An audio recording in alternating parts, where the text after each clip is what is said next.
My boyfriend disappeared on our camping trip. His texts kept coming for 3 more days, but something about them felt wrong from the very first message. Jason and I had been dating for almost a year when we planned a weekend at Blackwater Ridge, a remote camping area known for its pristine lakes and challenging trails. An avid hiker with wilderness medical training, Jason had been there several times. For me, it was my first serious backpacking trip. The trouble began on our second morning. Jason woke early to photograph the sunrise from Eagle Point, a cliff about 30 minutes from our campsite. Back by 8, he promised, kissing my forehead before slipping out of the tent by 9. With no sign of him, I tried calling. By 11, panic set in. I packed emergency supplies and followed the trail to Eagle Point, calling his name until my voice grew hoarse. The lookout was empty, no backpack, no camera, no sign. Anyone had been there at all. As sunset approached, I made the difficult decision to hike back to our campsite rather than risk getting lost in darkness. That's when my phone finally caught a signal and a message appeared. Jason, sorry babe, met some guys who know a hidden hot spring, growing to check it out. Reception spotty, don't worry. Relief flooded through me, quickly followed by irritation. I texted back. Me, are you serious? I've been looking for you all day. Where are you? Jason, about 2 miles west. These guys, they're cool Fomer Park Rangers. We'll be back tomorrow.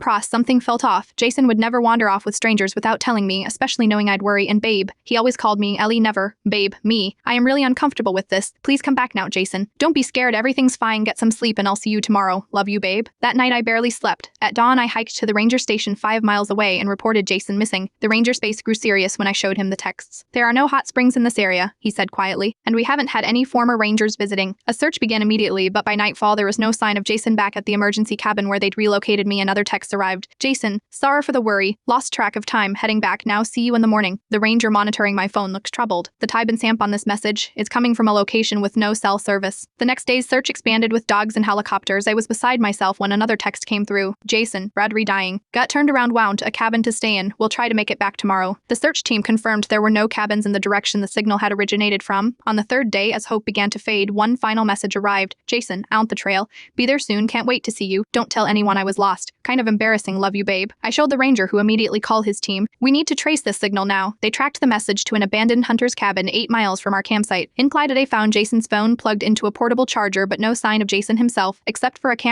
camera parent with its memory card missing. 3 weeks later, they found Jason's body in a ravine near Eagle Point. The medical examiner determined he had died from a fall the morning he disappeared. His backpack contained identification, emergency supplies, and his wallet with all his cash and cards still inside. The person who took his phone, sent those messages, and watched me from a distance was never found. But investigators discovered something chilling. The portable charger connected to Jason's phone had been purchased 2 days after he disappeared at a store 40 miles from the park. Someone had been trying to keep me in those woods. Shemin, who watched as I searched, as I waited, as I hoped. I still received text messages from Jason's number. Sometimes the authorities can't trace them. They always say the same thing. Looking forward to our next camping trip. Babe, I've changed my number 5 times. The texts always find me.